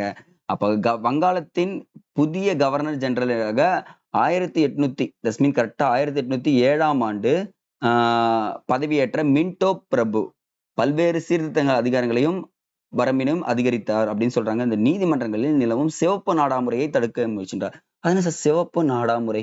ஏன் கேள்விப்பட்டிருக்கீங்களா? பாருங்க, சிவப்பு நாடாமுறைன்றது. சிவப்பு நடைமுறைனா ஒண்ணு இல்லைங்க, எக்கச்சக்கமான ஃபைல்ஸ்ங்க. கிட்டத்தட்ட 140லிருந்து 180 பக்கம் கொண்ட தீர்ப்பு கொடுப்பாங்க. இப்ப கூட நம்ம நிறைய பார்க்கலாம். அது என்ன பண்ணுவாங்க, அந்த கரெக்டா திருவிழார் படத்துல ராம் சரண் கையில கொண்டு போவாரு. ஒரு சிவப்பு கலர் ஃபைல எடுத்துட்டு அழகா நடந்து போயிட்டே இருப்பாரு. அதுல பார்த்தா எக்கச்சக்கமான விஷயங்கள் இருக்கும். சரி, இந்த சிவப்பு நடைமுறையை தடுக்கவும் என்ன பண்றாரு இருக்கிறாரு. இவரை தொடர்ந்து நிர்வாகத்தை சீரமைக்க செய்தவர் யாருன்னா வில்லியம் பெண்டிங் வருவாருங்க. அவரு தாங்க ஸ்டார்ட் பண்ணுவாரு. ஓகே, சீரமைக்கலாம்னு சொல்லிட்டு. ஆனா 1831, 34, 61 காலகட்டத்தில் இங்கிலாந்து மன்னர் நீதிமன்றமும் இந்தியாவில் கிழக்கிந்திய கம்பெனி இருக்கு பார்த்தீங்களா, நீதிமன்றமும் தனித்தனி அதிகார வரம்புகளை கொண்ட இரட்டை நீதி அமைப்பை உருவாக்கி இருந்தனர் அப்படின்னு சொல்லிட்டு சொல்றாங்க. இதுதாங்க முக்கியமான விஷயம். பாருங்க, இது வரைக்கும் உச்ச நீதிமன்றத்தை பத்தி பேசியிருந்தோம். இந்திய உயர் நீதிமன்ற சட்டம் 1861 3 இடங்கள்ல கரெக்டா இங்க பாருங்க, இங்க தெரிஞ்சிடும். 3 இடங்கள்ல என்ன பண்றாங்க பாத்தீங்கன்னா, கல்கத்தா, மதராஸ், பம்பாய் ஆகிய நகரங்களில் என்ன பண்றாங்க, நீதிமன்றங்களை உயர் நீதிமன்றங்கள்ங்க. இதுல உயர் நீதிமன்றங்களை அமைக்க மன்னருக்கு அதிகாரம் அளித்தது. இப்ப பாருங்க, இது வரைக்கும் நம்ம எதை பார்த்திருக்கோம், உச்ச நீதிமன்றம் தான் பார்த்திருப்போம். என்னங்க சார் அப்போ உச்ச நீதிமன்றம் உயர் நீதிமன்றம் தனின்றது பின்னாடி போக போக தெரிஞ்சுப்போங்க. அப்ப உச்ச நீதிமன்றம் வர ஆரம்பிக்குது.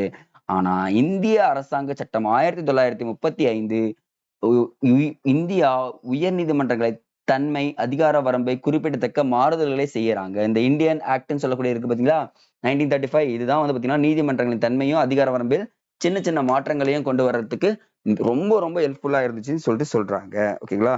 அப்படியே இருங்க ஒரு நிமிஷம்.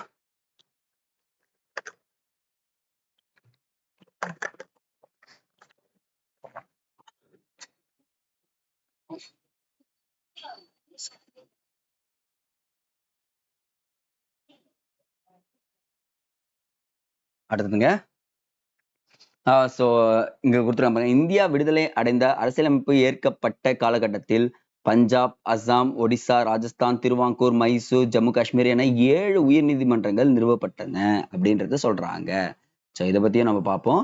இந்த பாயிண்ட் ரொம்ப ரொம்ப இம்பார்ட்டன்ட். 1976ஆம் ஆண்டு 42வது அரசியலமைப்பு சட்ட திருத்தம் உயர் நீதிமன்றங்களின் அதிகார வரம்பில் பெருமளவு மாற்றத்தை கொண்டு வந்தது. அப்போ கேட்பாங்க, எந்த சட்டம் உயர் நீதிமன்றங்களில் அதிகார வரம்பை பெருமளவில் மாற்றத்தை கொண்டு வந்ததுன்னு கேட்டாங்கன்னா 1976ஆம் சட்டம் 42வது சட்ட திருத்தம். 1976ஆம் ஆண்டு 42வது சட்ட திருத்தம். நோட் பண்ணுங்க இந்த பாயிண்ட. நோ எக்ஸ்கியூஸ், தயவு செஞ்சு நோட் பண்ணி வச்சிருங்க. சரிங்க சார். அந்த மைல்கல்னு சொன்னா அந்த இந்திய அரசியல் சட்டம் கொஞ்சம் படிச்சு வச்சுக்கோங்க. ஃபெடரல் கோர்ட்ன்றது இப்பதான் உள்ள வர ஆரம்பிக்குது. இந்த ஒரு கேஸ் படிச்சு வச்சுக்கோங்க. மாவோயிஸ்டுக்கும் போலீஸ்க்கும் நடுவுல நடந்தது. சார் அப்போ சார் இது வரைக்கும் பண்டைய காலம் பாத்தீங்க, இடைக்காலம் பாத்தீங்க, பரிணாம வளர்ச்சி சொல்லிட்டீங்க. இந்த நவீன காலத்துல ஆங்கிலேயர்கள் வந்து உருவாக்கிட்டாங்க. அப்ப நம்ம சுதந்திரம் அடைஞ்சிட்டோம். அப்ப நம்ம என்ன சார் பண்ணோம் அப்படின்னு கேட்டீங்கன்னா, 1947 சுதந்திரம் அடைஞ்ச நாம்ப 1950ஆம் ஆண்டு இந்தியாவின் உச்ச நீதிமன்றமாக மாற்றுறாங்க. இந்த எல்லா நீதிமன்றத்தையும் எடுத்துட்டு என்ன பண்றாங்க? நான் இந்தியாவுக்குன்னு தனியா உச்ச நீதிமன்றத்தை கொண்டு வரேன்னு சொல்றாங்க. இங்க இந்த பாயிண்ட் அப்படியே கவனிச்சுக்கங்க. ஜனவரி 26ஆம் ஆண்டு 26ஆம் நாள் 1950ஆம் ஆண்டு அரசியலமைப்பு அமலாக்கத்துடன் உறுப்பு ஆர்டிகல் 124 இந்திய உச்ச நீதிமன்றத்தை நிறுவ வழிவகுக்கிறது. அப்போ ஆர்டிகல் 124 என்ன சொல்றாங்கன்னா உச்ச நீதிமன்றம் நிரூபிக்கலாம் அப்படின்னு சொல்லிட்டு சொல்லியிருக்காங்க. இது தாங்க பாயிண்ட். Repeated question guys. அப்ப சார் அப்பதான் 1950 தான் நமக்கு இந்தியாவுக்கு வருதா? விடுதலைக்கு பிறகு வந்ததுன்னா அதுதான் சொல்லுவாங்க. அப்போ நம்ம என்ன பார்க்க போறோம்னா இப்போ ஃபுல்லாவே உச்ச நீதிமன்றத்தை தான் பார்க்க போறோம். பார்க்கலாமா வாங்க அப்படியே. இந்திய அரசியலமைப்பின் 3வது அடுக்கு எதுன்னு சொன்னா நீதித்துறைன்னு சொல்லிட்டோம். உச்ச நீதிமன்றம் அரசியலமைப்புப்படி உருவாக்கப்பட்ட மாநிலங்களில் உள்ள உயர் நீதிமன்றங்களும் இருக்கும். ஒவ்வொரு மாநிலத்திலும் மாவட்டங்களில் வாரியாக மாவட்ட மற்றும் அமர்வு நீதிமன்றங்களும் இருக்குது அப்படின்றது இங்க குறிப்பிட்டிருக்காங்க. அடுத்தது கண்டிப்பா சுதந்திரம் வழங்கியிருக்குன்னு சொல்றாங்க. நீங்க பாருங்க இப்ப பாயிண்டா நோட் பண்றீங்களா? அவங்க என்னென்ன பிரச்சனையை தீர்த்து வைக்கிறாங்கன்னு சொல்லிட்டு இங்கே நோட் பண்றீங்க. மெயின்ஸ்க்கு ஹெல்ப்ஃபுல்லா இருக்கும். இந்தியா போன்ற கூட்டாட்சி மக்களாட்சியில் உச்சநீதிமன்றமே அரசமைப்பின் காவலன் என ஆகும். அப்ப அரசமைப்பின் காவலன் சொல்லிட்டு கேட்டாங்கன்னா இவங்க தான் சொல்லுவாங்க. மத்திய மாநில அரசுகளுக்கு இடையே எழும் பிரச்சனைகளையும் தீர்த்து வைக்கும்னு சொல்றாங்க. மாநிலங்களுக்கு இடையே எழும் சவால்களையும் தீர்த்து வைக்கும்னு சொல்லிட்டு சொல்றாங்க. குற்றவியல் குடிமையியல் வழக்குகளில் உயர்ந்தபட்ச மேல்முறையீடு. ஐயா கடைசியா மேல்முறையீடுனா நீங்க யார்கிட்ட போய் ஆகணும்? அவங்க கிட்ட தான் போய் ஆகணும்னு சொல்றாங்க. அடிப்படை உரிமைகளை பாதுகாப்பது யாருன்னு பாத்தீங்கன்னா இவங்க தான் சொல்றாங்க. அப்போ இந்த இடத்துல இந்த 5 பாயிண்ட்டுமே எக்ஸாம்ல கேட்டிருக்காங்க. 5 பாயிண்ட்டுமே பல விதமான எக்ஸாம்ஸ்ல கேட்டிருக்காங்க. சோ இதை மட்டும் கொஞ்சம் படிச்சு வச்சுக்கோங்க. சில கேசஸ் எல்லாம் கூட இருக்குங்க. சரிங்களா? அப்போ இந்தியா ஒரு ஒருங்கிணைந்த நீதித்துறை முறையினை கொண்டுள்ளதுன்னு சொல்லிட்டு கேட்டாங்கன்னா அபெக்ஸ் அப்படின்னு சொல்லக்கூடியது கண்டிப்பா இதுதான் வச்சிருக்காங்கன்றாங்க. அடுத்தது சட்ட மூல வளங்கள்னு சொல்லிட்டு பாத்தீங்கன்னா அரசியலமைப்பின் அடிப்படைகளுக்கு ஏற்ப நாடாளுமன்றங்கள் மற்றும் மாநிலங்கள் ஒன்றிய ஆளுகை பகுதிகளில் சட்டமன்றங்கள் சட்டங்களை ஏற்றிக்கொள்ள அனுமதிக்கிறது. நீங்க எல்லா சட்டத்தையும் ஏத்துக்கோ, ஆனா என்ன பண்ணக்கூடாது? மக்களுக்கு விரோதமா இருந்துச்சுன்னா நான் கொஸ்டின் கேட்பேன் அப்படின்னு சொல்லிட்டு சொல்லக்கூடியதுதான் இது 3வது சட்ட மூலங்கள் என கருதப்படுகிறது. அப்ப டைரக்ட் கொஸ்டின் 3வது சட்ட மூலங்கள் என கருதப்படுவது எதுனா உச்ச நீதிமன்றங்கள் தான் அப்படின்னு சொல்றாங்க. இந்த அம்பேத்கரின் கூற்று பாருங்க, இரட்டை நீதித்துறை அமைப்பை கொண்டிருக்கவில்லை அப்படின்னு சொல்லிட்டு சொல்லியிருப்பாங்க. சோ இந்த ஒரு கோர்ட்டை எழுதி அப்படியே வச்சுங்க பக்கத்துல. சோ உச்ச நீதிமன்றத்தின் அதிகார வரம்பும் அதிகாரங்களும் சொல்றாங்க. சோ இதுதான் அங்க சொன்னதுதான் ஃபுல்லாவே இருக்கும். ஜஸ்ட் ஒரு ரீட் அவுட் பண்ணிக்கோங்க போதும். உச்ச நீதிமன்றம் தான் இந்தியாவில் உள்ள உச்சபட்ச மேல்முறையீட்டு நீதிமன்றம். உச்சபட்ச மேல்முறையீட்டு நீதிமன்றம் சொல்லிட்டு கேட்டாங்கன்னா யாரு நீங்க சொல்லணும்? உச்ச நீதிமன்றம் தான் சொல்லணும். இங்கதான் கடைசியா நீங்க போய் நிக்கணும். ஐயா நான் போய் நின்னுட்டேன், உச்ச நீதிமன்றம் சொல்ற தீர்ப்பை நான் ஏத்துக்கிறேன்னா கண்டிப்பா அதான் கடைசிங்க. வேற எங்கேயும் நீங்க போய் நிக்க முடியாது. எதை சொல்லுவாங்களே ஒரு விஷயத்துல, தாமதமாகும் நீதி மறுக்கப்படும் நீதின்னு ஒரு வார்த்தை இருக்கு தெரியுங்களா? அது வந்து பாத்தீங்கன்னா இப்ப ரீசெண்டா இந்தியாவுல பரவி காணப்படுதுங்க. இந்த ஒரு டேட்டா பாருங்களேன். வழக்குகள் அதிகமாக தேக்கமடைந்த மாநிலங்களில் யூபி ஃபர்ஸ்ட் பிளேஸ்ல இருக்காங்க. அதுக்கு அடுத்தபடியா பீகார் இருக்காங்க. அப்போ இந்த 2 ஸ்டேட்லயுமே என்ன இருக்கு? வழக்குகள் அதிகமா தேங்கி இருக்கு. 3வது இடத்துல என்ன இருக்கு? மகாராஷ்டிரா இருக்காங்க. ஐயா என்னங்க ஐயா சொல்றீங்க? அப்போ இந்த இடங்கள்லாம் என்ன இருக்குன்னு பாத்தீங்கன்னா வழக்குகள் அதிகமா இருந்துட்டு இருக்கு அப்படின்னு சொல்லிட்டு சொல்றாங்க. ஆனா சிக்கிம்னு ஒரு மாநிலம் இருக்கு பாத்தீங்களா? 2 வழக்குகள் மட்டுமே நிலுவையில் இருக்கான். அந்தமான் நிக்கோபார்ல வழக்குகளே இல்லைங்களாங்க. சார் மக்களே இல்லைன்னா சொல்லாதீங்க. மக்கள் இருக்காங்க. ஆனா வழக்குகள் இல்ல அப்படின்னு சொல்லிட்டு சொல்லியிருக்காங்க. எக்ஸாம் பாயிண்ட் ஆஃப் வியூல இது எல்லாமே ரொம்ப இம்பார்ட்டன்ட்ங்க. அடுத்தது அந்த உச்சநீதிமன்ற அரசியலமைப்பின் பாதுகாவலனாக இயங்குறதுன்னு சொல்லிட்டு சொல்லிட்டோம். ஆனா நிர்வாக நடவடிக்கையோ கீழமை நீதிமன்றங்களின் தீர்ப்புகளோ அரசியலமைப்பின் அடிப்படை நோக்கங்களுக்கு எதிராக உள்ளது என உச்ச நீதிமன்றம் கருதுமானால் அதனை ரத்து செய்யும் அதிகாரம் கொண்டுள்ளது. ஆஹா, என்ன சார் சொல்றீங்க? நிர்வாக நடவடிக்கை ஏதோ இருக்கு. இந்த அவங்க கீழ் இருக்க உயர் நீதிமன்றமா இருக்கட்டும், மாவட்ட நீதிமன்றமா இருக்கட்டும், அந்த நீதிமன்றங்கள் ஏதாச்சும் அரசியலமைப்பு எதிராகவோ தப்பான ஒரு தீர்ப்பை வழங்கிச்சுன்னா இவங்க எடுத்துட்டு என்ன பண்றாங்க? அதை ரத்து செய்யறதுக்கு இவங்களுக்கு ஃபுல் அதிகாரம் இருக்கிறது அப்படின்னு சொல்றாங்க. அப்போ உச்ச நீதிமன்றத்தின் அமைப்புன்னு பாத்தீங்கன்னா என்னென்னலாம் இருக்குன்னு பார்க்கலாம். உச்ச நீதிமன்றம் உறுப்பு 124 என்ன சொல்லுது? 124 இருந்து 147 வரைக்கும் இந்திய உச்ச நீதிமன்றத்தின் வடிவம் அதிகார வரம்பு பற்றி நிறைய கூறுறாங்க. ஆனா 2008ல உச்ச நீதிமன்றத்தின் நீதிபதி எண்ணிக்கை 30 தாங்க இருந்துச்சு. ஆனா 2019ல தலைமை நீதிபதி உட்பட 34 நீதிபதிகள் இருக்கிறாங்களாம். அப்போ 34+1 சொல்லலாமா? ஒரு தலைமை நீதிபதி 34 நீதிபதிகளையும் கொண்டது. முக்கியமான விசாரணைகள்லாம் தலைமை நீதிபதி பார்ப்பாரு. இந்த 34 நீதிபதிகள் என்ன பண்ணுவாங்கன்னா, அந்த மேல்முறையீட்டு வழக்குகள், சில முக்கிய கேசஸ்லாம் இருக்கும்ல, அவங்க தான் அங்க போய் பார்ப்பாங்க. அப்போ உச்சநீதிமன்றம் நீதிபதியை நியமனம் செய்வதற்கு யார் இருப்பாங்கன்னா, சார் இந்த பார்லிமெண்ட்லாம் நியமனம் பண்ணாதுங்க. கொலிஜியம் அப்படின்னு சொல்லுவாங்க. இந்த மூத்த நீதிபதிகள் ஒரு 4 மூத்த நீதிபதிகள் இருந்து கலந்தோசித்து என்ன பண்ணுவாங்க, ஓகே இவர் அப்பாயின்மெண்ட் பண்ணலாம் அப்படின்னு சொல்லிட்டாங்கன்னா, அந்த பரிந்துரையை குடியரசுத் தலைவருக்கு அனுப்புவாங்க. குடியரசுத் தலைவர் பேர்ல என்ன பண்ணுவாங்க, நியமனம் பண்ணுவார். அப்போ யார் இங்க நியமனம் பண்றாருன்னா, கொலிஜியத்தினுடைய அறிவுரை படி குடியரசுத் தலைவரால் நியமனம் செய்யப்படுகிறார். அப்போ எவ்வளவு வயசு வரைக்கும் சார் அவர் பதவியில இருக்கலாம்னு பாத்தீங்கன்னா 65 வயது வரைக்கும் அவர் பதவியில இருக்கலாங்க. சரிங்க சார், அவருக்கு வந்து வேலை வேணாம்னு சொல்லிட்டு முடிவு பண்றாருன்னா யாருக்கு சார் லெட்டர் கொடுக்கலாம்? யாரு அவர் அப்பாயின்மெண்ட் பண்ணது? குடியரசுத் தலைவர். அவர்கிட்டயே கொடுத்துடலாம். சார் அவருக்கு பிரச்சனையே வந்தாதா? அப்ப நாடாளுமன்றம் எந்த வேலையும் கிடையாதா? அப்படின்னு கேட்டீங்கன்னா, கண்டிப்பா நாடாளுமன்றத்துல ஒரு வேலை இருக்குங்க. என்ன வேலைன்னா, அவங்களுக்கு இப்ப உச்சநீதிமன்ற நீதிபதிக்கு ஏதாவது பிரச்சனை நாடாளுமன்றத்துல கண்டன தீர்மானம் நிறைவேற்றி நீக்கம் செய்யவும் முடியும். இப்ப புரியுதுங்களா? குடியரசுத் தலைவர்கிட்டயும் ஒரு ராஜினாமா லெட்டர் கொடுக்கலாம். கண்டன தீர்மானம் பண்ணியும் கொடுத்துடலாம் அப்படின்னு சொல்றாங்க. அப்ப நீதிபதியா இருக்கிறதுக்கான தகுதி என்ன சார்ன்னு கேட்டீங்கன்னா, அவர் இந்திய குடிமகனாக ஃபர்ஸ்ட் இருக்கணும். குடியுரிமை பெற்றிருக்கணும். உயர் நீதிமன்ற நீதிபதியாக 5 ஆண்டுகளும் பணியாற்றிய அளவோ அல்லது குறைந்தபட்சம் 10 ஆண்டுகள் பணியாற்றி இருக்கணும். தொடர்ந்து 2 அல்லது 1 அல்லது 2க்கு மேற்பட்ட உயர் நீதிமன்றங்களில் வழக்கறிஞராக பணியாற்றி இருக்கணுங்க. ஏன் சார் இவ்வளவு கிரைட்டீரியா கண்டிப்பா இருக்கணுங்க. அப்பதான் ஒரு கேஸஸ்லாம் எவ்வளவு டிஃபரெண்ட் இருக்குன்றது தெரிஞ்சுக்க முடியும் அப்படின்றத இங்க சொல்றாங்க. அடுத்தது, ஒரு நபர் கட்டாயம் குடியரசுத் தலைவரின் கருத்தில் சிறந்த சட்ட நிபுணராக இருக்க வேண்டும். இதெல்லாம் தாண்டிய விஷயம் என்ன இருக்கணும்? குடியரசுத் தலைவர் அக்செப்ட் பண்ணிக்கணும். ஓகே இவங்க ஓகே அப்படின்னு சொல்லிட்டு. சரிங்களா? இந்த இடத்துல பாருங்க. பட்டியல் இனத்தவர் சமுதாயத்திலிருந்து ஒருவர் முதல் முறையாக 2000ஆம் ஆண்டில் உச்சநீதிமன்ற நீதிபதியாக நியமிக்கப்பட்டார். அவர் யாருன்னா KG பாலகிருஷ்ணன் ஆவார். இது கொஸ்டின்ங்க. இவர் 2007 பட்டியல் இனத்தை சார்ந்த முதல் தலைமை நீதிபதியாக உயர்ந்தார். புரியுதுங்களா? இப்பதான் உயர ஆரம்பிச்சிருக்காரு. அப்ப இந்த இடத்துல தான் ஆரம்பிக்குது. ஆனா இங்க ஹிஸ்டாரிக்கல்லே எக்ஸாக்ட் இயர் நான் சொல்றேன் பாருங்க, கரெக்டா இருக்கா பாருங்க. 1000 இது வேண்டாம், எழுதிடுறேன். இந்த கேப் இருக்கு. 1777 எஸ் எக்ஸாக்ட்லி. அதுக்கு 1780 சம்திங் மறந்துட்டேங்க. இந்து நியூஸ் பேப்பர் வந்தது. முத்துசாமின்னு ஒருத்தர் இருப்பார் தெரியுங்களா? அவர் தான் ஃபர்ஸ்ட் முத்துசாமி. இவர் தான் வந்து நீதிபதியா நியமிக்கப்படுறாரு. அதுல இருந்து பட்டியலினத்தை சேர்ந்த ஒரு நீதிபதி யாருன்னா இவர் தாங்க. அது வரைக்குமே யாருமே இவங்க வரவே முடியாம சூழ்நிலை ஏற்படுச்சு. பட் ஆனா வந்துட்டாங்க. ஆனா தற்போது இந்த இடத்துல ஆண்டு முதல் செயல்பட தொடங்கியதுன்னு சொல்றாங்களா? ஆனா எங்க சார் மாற்றப்பட்டதுன்னு பாத்தீங்கன்னா, தொடக்கத்தில் நாடாளுமன்றத்தின் இளவரசர்கள் மண்டபத்தில் செயல்பட்டது. இப்போது 1958ஆம் ஆண்டு என்ன ஆயிடுச்சுன்னா மாற்றப்பட்டது அப்படின்னு சொல்லிட்டு சொல்லியிருக்காங்க.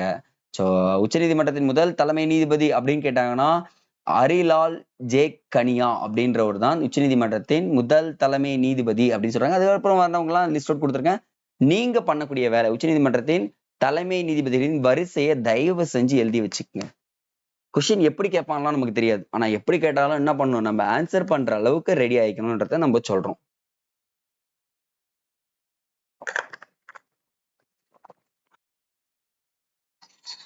எக்ஸ்கியூஸ் மீ கொஞ்சங்க. சரிங்க சார், உச்சநீதிமன்றம்னு ஒண்ணு டெல்லியில இருக்குன்னு சொல்லிட்டீங்க. நான் இப்போ மாநிலத்துல போய் எதனா ஒண்ணு கேட்கணும்னா எந்த நீதிமன்றத்தை அணுகணும்னு சொல்லிட்டு கேட்டீங்கன்னா, உயர் நீதிமன்றங்களை அணுகலாங்க. மாநிலங்களின் நிர்வாக அமைப்பு அப்படின்னு பிரச்சனை ஏற்பட்டாலும், மாநிலத்தில் அடிப்படை உரிமைகள் பறிக்கப்பட்டாலும், மாநிலங்கள் அளவில் என்ன பிரச்சனை ஏற்பட்டாலும் நீங்க டைரக்டா உயர் நீதிமன்றத்துல போகலாம் அப்படின்றத இங்க சொல்லியிருக்காங்க. அப்போ ஒன்றிய ஆளுகைக்கு உட்பட்ட பகுதிகளில் டெல்லியில் மட்டுமே தனக்கென உயர் நீதிமன்றத்தை கொண்டுள்ளது. இப்ப டெல்லி மட்டும் தாங்க என்ன பண்ணியிருக்கான், தனக்குன்னு ஒரு நீதிமன்றத்தை வச்சிருக்காரு. இந்த யூனியன் பிரதேசங்கள்ல மீதி எந்த இடத்துலயும் கிடையவே கிடையாது அப்படின்றத சொல்றாங்க. இப்ப பஞ்சாப் ஹரியானாலாம் சண்டிகர் தான் என்னவா இருக்கு, உயர் நீதிமன்றத்தை வச்சிருக்காங்க அப்படின்றதும் சொல்றாங்க. அப்போ கல்கத்தா உயர் நீதிமன்றம், பம்பாய் உயர் நீதிமன்றம், மദ്രാஸ் உயர் நீதிமன்றம் பாத்துங்க. இந்த மூணுத்தையும் ஒரு வரலாற்று நிகழ்வுகளை நம்ம நேர்ல போய் பார்க்க முடியாது. பட் ஆனா இதை படிச்சு தெரிஞ்சுக்கலாம், பார்த்து தெரிஞ்சுக்கலாம் அப்படின்றத சொல்லிடலாம். அப்ப உயர் நீதிமன்றம் நீதிபதிகளை யார் சார் நியமனம் பண்ணுவார்னா குடியரசுத் தலைவர் தான். அப்படி நோட் பண்ணுங்க, குடியரசுத் தலைவர் நியமனம் செய்கிறார். உச்ச நீதிமன்றத்தின் தலைமை நீதிபதியினை உச்ச நீதிமன்றத்தின் உயர் நீதிமன்றத்தின் தலைமை நீதிபதியினை உச்ச நீதிமன்றத்தின் தலைமை நீதிபதி, மாநிலத்தின் ஆளுநர் ஆகியோர் கலந்தோசிப்பாங்க. 2 பேரும் பேசிப்பாங்க. அப்புறம் தான் குடியரசுத் தலைவர் நியமனம் பண்ணுவாராம். அப்ப இந்த இடத்துல யாருக்கும் வேலை இல்ல. இவருக்கு முதலமைச்சருக்கு வேலையே கிடையாது, பிரதமருக்கும் வேலை கிடையாது. நீ வரவோ போயிடுப்பா, எனக்கு தேவை உச்ச நீதிமன்ற தலைமை நீதிபதி ஒருத்தர் கூப்பிடுறேன், ஆளுநரை கூப்பிட்டுக்கிறேன், 2 பேர்கிட்டயும் பேசுறேன், பேசி இவரை நியமிக்கிறேன். ஏன்னா அவருடைய பார்வையில, ஆளுநர் பார்வையில இவர் சிறந்த சட்ட ஆளுநரா இருக்கணும். அப்ப இவருடைய வயது வரம்பு பாத்தீங்கன்னா 62. ஏன் சார் 62 போட்டிருக்கீங்க, அதுக்கப்புறம் இருக்க முடியாதுன்னு கேட்டா கண்டிப்பா இருக்கலாம். 62க்கு அப்புறம் இவர் என்ன ஆகுறாருன்னா 62 to 65 உச்ச நீதிமன்றத்துக்கு போலாமா பாருங்க. அதுக்காக தான் வச்சிருக்காங்க. அப்ப 62ல இருந்து 65 உச்ச நீதிமன்றத்துக்கு போயிடலாம் அப்படின்னு சொல்றாங்க. பதவி நீக்கத்தை பொறுத்தவரை உச்ச நீதிமன்ற நீதிபதியின் பதவி நீக்க நடைமுறையே இருக்கு அப்படின்றத சொல்றாங்க.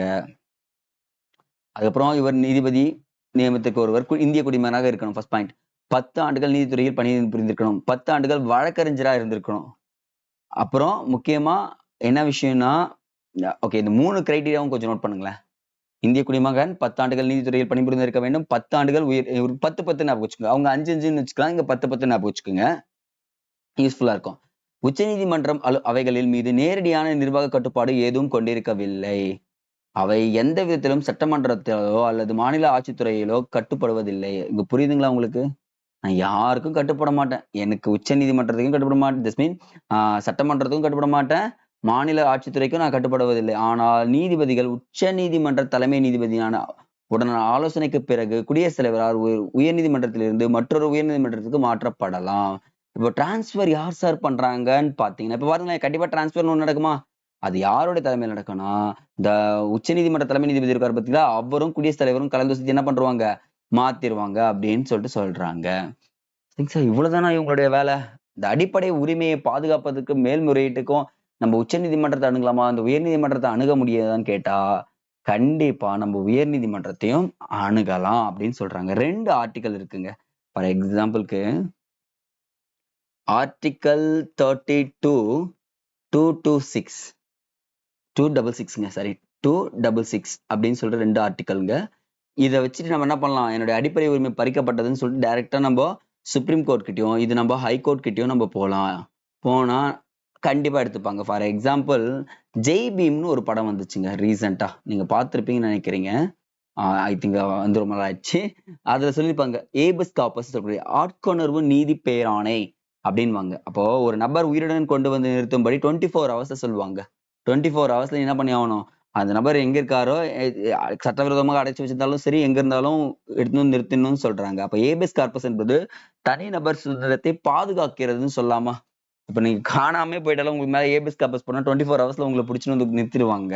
எல்லா இடத்துலயும் போவாங்க. அது ஒரு சர்டன் அமௌண்ட் கட்டுற மாதிரி இருக்கும். அடுத்தது நெறியுறுத்தும் நீதி பேராணை அப்படின்னு சொல்றாங்க. அப்போ சட்டப்படி இயங்கும்படியும் சட்டத்திற்கு புறம்பான நடவடிக்கைகளை தடுப்பதற்கும் இது என்ன சொல்றாங்க, இடப்பட்டும் நீதி பேராணைன்னு சொல்றாங்க. நீ என்ன பண்ணணும், சட்டப்படிதான் இயங்கணும், சட்டத்துக்கு மீறி செயல்படக்கூடாது அப்படின்றதையும் இங்க குறிப்பிட்டிருக்காங்க. அப்போ பொதுமக்கள் நலன் காக்கும் கடமையை செய்ய மறுக்கும் அதிகாரிகளுக்கு, அலுவலர்களுக்கு, அரசு எனும் நீதிமன்ற அமைப்புகளுக்கு எதிராக கூட ஆணையை பிறப்பிக்க கூடியதாகும். அப்ப நெறிவுறுத்தினா நீ பண்றது தப்புப்பா அப்படின்னு சொல்லிட்டு இங்க என்ன பண்ண பண்ண ஆரம்பிப்பாங்க அப்படின்றத இங்க குறிப்பிட்டிருக்காங்க. ஸோ எக்ஸாம் ரிலேட்டடா இந்த 2 பாயிண்ட்டுமே நீங்க ரிப்பீட்டடா படிச்சாகணுங்க.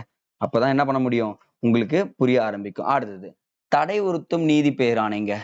இந்த பேராணையது உயர்மட்ட நீதிமன்றம், கீழ்நிலை நீதிமன்றங்களுக்கு தீர்ப்பாயங்கள் தங்கள் அதிகார வரம்பை மீறி நடப்பதை தடுக்கும் விதமாக அமைகிறது. இப்போ ஃபார் எக்ஸாம்பிளுக்கு ஒரு மாவட்ட நீதிமன்றம் இருக்கு, அவங்களுடைய நீதி பேராணை தாண்டக்கூடாது. நீதி சார்ந்த விஷயங்கள்ல உனக்கு ஒரு குறிப்பிட்ட வழக்குகள் மட்டும் தான் விசாரிக்கணும், அந்த வழக்குகளுக்கு அந்த தண்டனை மட்டும் தான் கொடுக்கணும், அது தாண்டி நீ போகக்கூடாதுன்னு சொல்றாங்க. அப்போ நீதிமன்றங்களுக்கே தடை உறுத்தும் நீதி பேராணை என்ன பண்ணிருக்காங்க, வச்சிருக்காங்கன்றாங்க. அடுத்தது தகுதி முறை வினையும் நீதி பேராணை. இதன் பொருள் என்னன்னா, எந்த அதிகாரத்தின் அடிப்படையில் அல்லது பணி சான்றிதழ் ஆணை அடிப்படையில் என வினா எடுப்பதை குறிப்பதாகும். அப்படின்னா ஒரு அலுவலக பதவியில் இருப்பாரு, எந்த தகுதியில் அமர்ந்திருக்காரு, நீ என்ன பண்ணிட்டு இருக்கீங்க அப்படின்னு சொல்லிட்டு நீங்க என்ன பண்ணிடலாம், டைரக்டா கோர்ட்ல போய் கொஸ்டின் கேட்கலாம் அப்படின்றது இங்க சொல்லியிருக்காங்க. கடைசியா இருக்கிறது விளக்கம் கோரும் நீதி பேராணை. அப்போ ஒரு பொது அலுவலில் சட்ட சட்டப்பூர்வ நிலையை ஒருவர் எதன் அடிப்படையில் அல்லது எந்த அதிகார அமைப்பின் அடிப்படையில் அமர்த்தப்பட்டார் என்பதை கேள்வி கேட்கலாம். டைரக்டா நீங்க என்ன பண்ண முடியாது, சார் நீங்க எப்படி அவங்க அப்பாயின்மெண்ட் பண்ணீங்க அப்படின்லாம் கேட்கறத விட கோர்ட்ல கேஸ் போட்டு அழகா கேட்டலாம். இதெல்லாம் விளக்கம் வந்து பாத்தீங்கன்னா உயர்நீதிமன்றமே கேட்கும் அப்படின்றத சொல்லியிருக்காங்க. சரிங்க சரிங்க சார். இந்த நீதி சீராய்வு அந்த பொதுநல வழக்கு அப்படின்னா என்ன சார் அப்படின்னு கேட்டீங்கன்னா, உச்சநீதிமன்றம் உயர்நீதிமன்றங்களுக்கு இத்தகைய நீதி சீராய்வு அதிகாரம் வழங்கப்பட்டுள்ளது. அப்போ கேட்பாங்க, நீதி சீராய்வு உச்சநீதிமன்றங்களுக்கு மட்டுமா வழங்கப்பட்டிருக்குன்னு கேட்டா கிடையவே கிடையாது. உயர்நீதிமன்றங்களுக்கும் வழங்கப்பட்டிருக்கு அப்படின்னு சொல்றாங்க. ஏன்னா நாடாளுமன்றங்கள் சட்டம் இயற்றுவாங்க. அந்த சட்டங்கள் அரசியலமைப்புக்கு முரணாக இருக்குமானால், முரணாக இருக்குச்சுன்னா என்ன பண்ணுவாங்க, அந்த சட்டங்கள் செல்லாதுன்ற அறிவிக்கும் உரிமை யாருக்கு இருக்குங்க? உச்ச நீதிமன்றத்துக்கு உயர் நீதிமன்றத்துக்கும் இருக்குன்னு சொல்றாங்க. அந்த மறு ஆய்வு செய்யணும் அப்படின்னு சொல்லிட்டு சொல்லுவாங்க. சோ இதுதான் இங்க சொல்லியிருக்காங்க. அப்போ நீதி சீராய்வுன்றது இதுதான் பாத்துக்கணும். பொதுநல வழக்கு. அந்த பொதுநல வழக்கை பொறுத்த வரைக்கும் நீங்க நிறைய விஷயங்கள் பார்த்திருப்பீங்க. நான் ஒரு விஷயம் சொல்றேன் பாருங்க. இந்த பொதுநல வழக்கு ஒரு தனிநபர் ஒரு சமூகத்திற்காக போடலாங்க. ஆனா ஒரு தனிநபர் மீதே போட முடியாதுங்க. என்ன சொல்றேன்னு புரியுதுங்களா? ஒரு தனிநபர் நீதிமன்றத்தை நாடி மனுக்களை அளிக்க முடியும்னு சொல்றாங்க. இது வந்து பாத்தீங்கன்னா ஆல்ரெடி நம்ம பார்த்திருக்கோம். 32 226 எஸ்ங்க 226ங்க. இந்த இடத்துல நம்ம சின்ன சேஞ்சஸ் பண்ணிருப்போம். ஓகே, ஒரு நிமிஷங்க. 226 உயர்நீதிமன்றங்கள் குற்றவியல் நடைமுறை சட்டம் சொல்றாங்க. இங்க பாருங்க, உயர் நீதிமன்றங்களிலும் குற்றவியல் நீதிமன்ற நடைமுறைகளிலும் 133 ஏங்க சட்டம் 133 படி நடுவர் நீதிமன்றங்களில் பொதுநல வழக்கத்திற்கு மனுவை தாக்கல் செய்ய முடியும் அப்படின்னு சொல்றாங்க. இப்ப என்னன்னா இந்த இடத்துல நடுவர் நீதிமன்றத்திலும் பொதுநல வழக்குகள் தொடரலாம், உச்ச நீதிமன்றத்திலும் உயர் நீதிமன்றத்திலும் தொடரலாம் அப்படின்றது சொல்றாங்க. சரி சார், எந்தெந்த விஷயத்துல தொடரலாம்னு பாத்தீங்கன்னா, அந்த கொத்தடிமை தொழிலாளர்கள் இருப்பாங்கல்ல, இந்த இடத்துல கைவிடப்பட்ட ஆதரவற்ற குழந்தைகள், குறைந்தபட்ச கூலி, சிறைச்சாலையில் நிகழும் மரணங்கள், வழக்கு பதிவு செய்யும் மறுக்கும் காவல்துறை, இது எல்லா இடத்துலயும் தொடரலாம். பட்டியல் சாதியினர் பழங்குடியினர் மீதான வன்கொடுமை, சுற்றுச்சூழல் மாசுபாடு. உங்க ஏரியால ஒரு கம்பெனி இருந்து அந்த கம்பெனி என்ன பண்றாங்க பாத்தீங்கன்னா, புகை அதிகமா செலுத்திட்டே இருக்காங்க, சார் எனக்கு சுற்றுச்சூழல் மாசுபாடு ஏற்படுது அப்படின்னா நீங்க என்ன பண்ணலாம், பொதுநல வழக்கு தொடரலாம் அப்படின்னு சொல்லிட்டு சொல்லியிருக்காங்க. அப்புறம் வந்து பாத்தீங்கன்னா மாநில அரசுகள், மத்திய அரசுகள், மாநகராட்சி ஆகியவற்றுக்கு எதிராக பொதுநல வழக்கு தொடர முடியாது. இங்க புரியுதுங்களா அந்த வார்த்தை? இம்பார்ட்டன்ட். யார் யார் மேலாம் தொடர முடியாதுன்னு சொல்லிட்டு கேட்பாங்க. கொஸ்டின்ங்க இது. மாநில அரசுகள், மத்திய அரசு, மாநகராட்சி ஆகியவற்றுக்கு எதிராக பொதுநல வழக்கு தொடர முடியாது. அதே மாதிரி தனிநபருக்கு எதிராக பொதுநல வழக்குகள் தொடர முடியாது. ஆனா அண்மையில பண்ணியிருக்காங்க சில வழக்குகள். பாருங்களேன், உச்சநீதிமன்றம் 2005ஆம் ஆண்டு ஒரு வழக்கை பொதுநல வழக்காக தீர்மானித்தது. அப்படின்னா சமூகம் எதிர் இந்திய அரசு. இந்திய அரசுக்கும் இந்தியாவுக்கும் காமன் சொசைட்டிக்கும் நடுவில் நடந்தது. ஸோ இதை பத்தி பேசியிருக்காங்க 2005. ஸோ இந்த வழக்குகள் எல்லாமே நான் உங்களுக்கு ஒரு ஒர்க் கொடுக்குறேன். ஜஸ்ட் ஒரு ரீட் அவுட் பண்ணி படிச்சு வச்சுக்கோங்க. கண்டிப்பா எக்ஸாம்ல கேட்கறதுக்கு நிறையவே வாய்ப்புகள் அதிகமா இருக்கு. இயர் மட்டும் படிச்சுங்க, வேற வேண்டாம். ஆனா இந்திய அரசியலமைப்பு உறுப்பு 21 அடிக்கடி உச்ச நீதிமன்றம் எடுத்தாளப்படுகிறது அப்படின்றாங்க. ஆர்டிகல் 21 லைஃப் டு லிபர்ட்டி அப்படின்னு சொல்லுவாங்க. சுதந்திரமான வாழ்வதற்கான உரிமையை கொடுக்கறது என்னன்னு பாத்தீங்கன்னா ஆர்டிகல் 21 தான். அதுதான் இங்க சொல்லியிருக்காங்க. அதே மாதிரி ஏ.கே. கோபாலன் எதிர் மதராஸ் மாநில அரசு, இவங்க 2 பேருக்கு நடுவுல ஒரு வழக்கு எடுத்துக்கிறாங்க. ஒரு மனிதனின் வாழ்க்கை அல்லது சுதந்திரம் ஒடுக்கப்பட வேண்டும் என்ற வாதத்தை சட்டத்தில் வழங்கப்பட்டுள்ள செயல்முறைகள் அடிப்படையில் மட்டுமல்லாமல் பகுத்தறிவின் நீதியின் அடிப்படையிலும் உச்சநீதிமன்றம் நிராகரித்தது. இதுதான் அது சொல்றாங்க. அப்போ இந்த இடத்துல ஏ.கே. கோபாலன் வழக்கம் ரொம்ப ரொம்ப இம்பார்ட்டன்ட் அப்படின்னு சொல்லிட்டு சொல்றோம். ஸோ அவ்வளவுதாங்க. ஆனா இந்த இடத்துல இந்த ஒரு லைனை மட்டும் படிக்காம போயிடாதீங்க. இந்த லைன் பாருங்க. அரசியலமைப்பு உருவாக்கத்தின் போது தவிர்க்கப்பட்ட பிரிவாகும் எது? உச்சநீதிமன்றம். எனினும் அடுத்தடுத்த வழக்குகளில் உச்சநீதிமன்றம் மரண தண்டனையை உறுதி செய்து இருக்கிறது. உதாரணமாக ஜாதிக்கு வெளியே திருமணம் செய்து கொண்ட காரணத்திற்காக ஆண் பெண் இருவரை கௌரவ கொலை செய்த பகவான் தாஸ் வழக்கில் பகவான் தாஸ் எதிர் தில்லி மாநில அரசுக்கு அவருக்கு விதிக்கப்பட்ட மரண தண்டனையை உச்ச நீதிமன்றம் உறுதி செய்தது.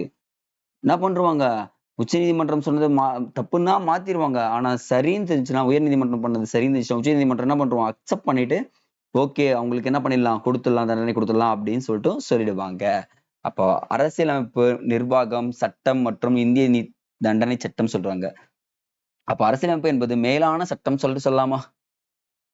கண்டிப்பா. அரசியலமைப்புக்கு பொருந்தி வரக்கூடிய சட்டங்கள் எல்லாமே நல்ல சட்டங்கள் தான் இப்போ வரைக்குமே பேசப்பட்டு வருகிறது. அப்போ சட்டத்தின் ஆட்சி இங்க தான் ஆரம்பிக்குது. எங்க சார் சட்டத்தின் ஆட்சி பண்டைய காலத்திலயும் நான் பார்க்கல, இடைக்காலத்திலயும் பார்க்கல. சட்டத்தின் ஆட்சின்றது அந்த காலனி ஆட்சியில் அறிமுகப்படுத்தப்பட்டது அப்படின்றது இங்க குறிப்பிட்டிருக்காங்க. சட்டத்தின் முன் என்னது? அனைவரும் சமம். சட்டத்திற்கு மேல் யாரும் இல்லை. சட்டம் அனைவருக்கும் பொருந்தக்கூடியது. சட்டத்தின் ஆட்சியானது நீதி வழங்குவதில் குடிமக்களுக்கு சமத்துவத்தை உறுதிப்படுத்துகிறது. நம்ம ஃபர்ஸ்ட் பாயிண்டே பேசும்போது பேசுன ஞாபகம் இருக்குங்களா? சட்டத்தின் ஆட்சி அந்த நீதி வழங்கல் சட்டம் சமத்துவத்தை உறுதியளிக்கிறதுன்னு சொல்லிட்டு இதுதான் இது. அப்ப சொந்த உறவுகளுக்கு சாதகமாக நடப்பது இதெல்லாம் கிடையவே கிடையாதுங்க. சலுகைகள் கொடுக்குறது இதெல்லாம் கொடுக்கவே மாட்டாங்கன்றது சொல்றாங்க. அடுத்தது நிர்வாக சட்டத்தை பொறுத்த வரைக்கும் நிர்வாக சட்டம் என்பது பொது சட்டத்தில் ஒரு பிரிவுன்னு சொல்றாங்க. இந்த அரசாங்கத்திற்கும் தனிமனிதருக்கும் உள்ள உறவு குறித்து பேசும் சொல்லிட்டு சொல்லியிருக்காங்க.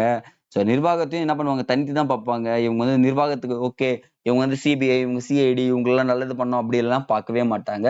ஸோ அவங்களுக்கு என்னவோ அதுதான் கொடுப்பாங்க. அப்போ அரசமைப்பு என்பது மண்ணின் மேம்பட்ட உயர்வான சட்டமாகும் அப்படின்றதையும் இங்க குறிப்பிட்டிருக்காங்க. ஸோ அடுத்ததா லாஸ்டா வந்து பாத்தீங்கன்னா இதுதாங்க இப்ப ரீசெண்டா மாத்தின இந்திய தண்டனை சட்டம் சொல்லிட்டு ஒரு சட்டங்கள் இருக்கு பாத்தீங்களா? தாமஸ் பாட்டிங்டன் மெக்கலோ டிபி மெக்கலோன்னு சொல்லுவாங்க இவரு.